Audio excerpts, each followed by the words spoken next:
Welcome, viewers, to yet another edition of Warrior Weekly. Travis Whipple joining myself down here at Verizon Wireless Stadium. Travis, a big weekend for the Warrior Gridiron Gang as they traveled down to Jefferson City, Tennessee. Huge win for them and really set the tone for all of Winona State athletics for the 2010-11 season. So a great win and tough environment down there in Carson Newman, and about 110 on the field is from what their local TV station was saying. I don't know how hot you thought it was, but scorching. You know, they fought through some heat issues and all that, and came away with a big win down there. Sophomore quarterback Evan Aber on the day, 19 for 36 for 229 yards. Perhaps the best stat he had all day was 0 turnovers. Absolutely, and I think he's got such a great supporting cast that as long as he makes passes when he needs to, doesn't throw the INTs, going to be a very successful year for him. And obviously it says a lot about his game as he hasn't played much the last couple of years, and coming in had some chemistry with some of the receivers, especially in that second half, which is vital. Another guy we can talk about was Curtis Dewberry, who was named NSIC Special Teams Player of the Week. He had that big kickoff return in the second half that really energized that Warrior squad. He averaged 40.5 yards per kickoff attempt. Travis, he came up huge for the Warriors that day as well. Well, you're absolutely right. He energized it and kind of led that comeback in the second half. And Dewberry does a little bit of everything: carries the ball, catches it, and then obviously the return game is huge. And great honor for him to be NSIC Special Teams Player of the Week.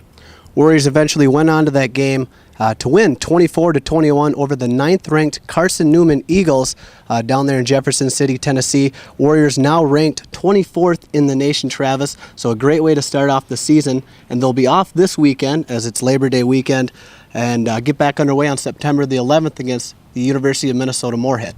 Great opportunity to have a home game here, and we're really excited. The only one in September, so we really hope all of our fans come out. A lot going on that day. Obviously, we start with the tailgate 2 hours before, so 11 a.m. we'll start with the tailgate. But a lot of great promotions this year, and we'll start it off with Maury Miller Youth Football Day.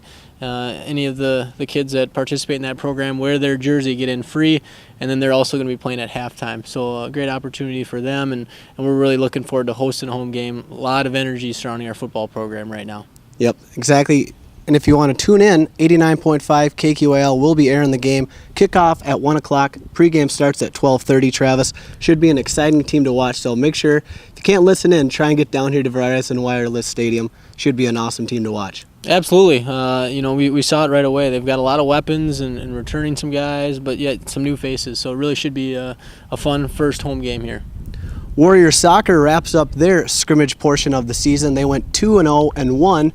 A very good way to start off the season for a very talented Warrior squad. Absolutely. Expectations are high for them, and last week they went over to St. Mary's and had an exhibition match with them, won 3-0, and then went over to UW Stevens Point and won 1-0. So I think a pretty good exhibition season overall. Obviously, you'd like to win all three, but they're really excited for their upcoming trip to Grand Valley State and Ferris State.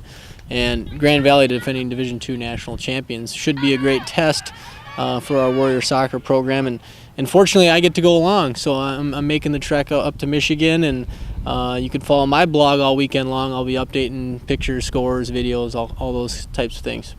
Warriors kick off their NSIC schedule on September 7th as they take on Concordia St. Paul. The first 100 fans get a gift courtesy of WSU Athletics as well. Yeah, kind of a pack the stadium night for our soccer program. It's our first home official athletic event of the season, so just want to get back to our fans, and also our student rewards program is back too. So any students come scan in their ID and rack up the points. Moving on to Warrior Volleyball, they also started off the season the right way, on the right foot, beating the crosstown rivals St. Mary's Cardinals 6-0 in a 6-game scrimmage.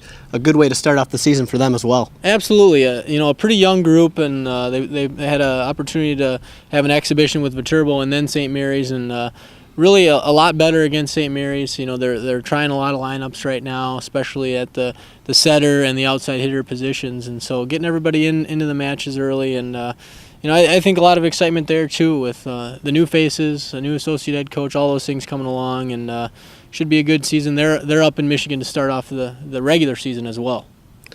Moving right in, they will play Lake Superior State University, Northern Michigan, UW Parkside, and American International College. Should be a good weekend for them to maybe figure out that lineup as well. Absolutely, and I think it's been more solidified after the St. Mary's and then the Viterbo before that. So, but yeah, I think that's kind of where they're at right now. They're really kind of feeling each other out. Good team chemistry and some good competition coming up this weekend. Yeah, and exciting, a very chemistry-oriented team does the Warrior volleyball team have. Make sure you go down and see them as they kick off their NSIC schedule in the upcoming weeks here against Mankato. Moving into cross-country, Travis, they're in Winona this weekend.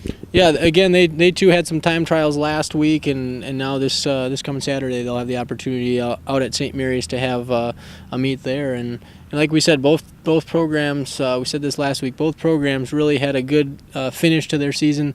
They also have a new assistant coach in Adam Booth who had some head coaching experience. He's going to add a lot to that group as well. So again, an exciting start to a season for both men's and women's cross country. Yes, so don't forget, Labor Day weekend, the Warrior football team will have their bye week. But don't forget, September the 11th, make sure you come down to Verizon Wireless Stadium and catch them as they take on the University of Minnesota Moorhead. That'll do it for this week's edition of Warrior Weekly. For Travis Whipple, I'm Matt Prink. We'll see you next week.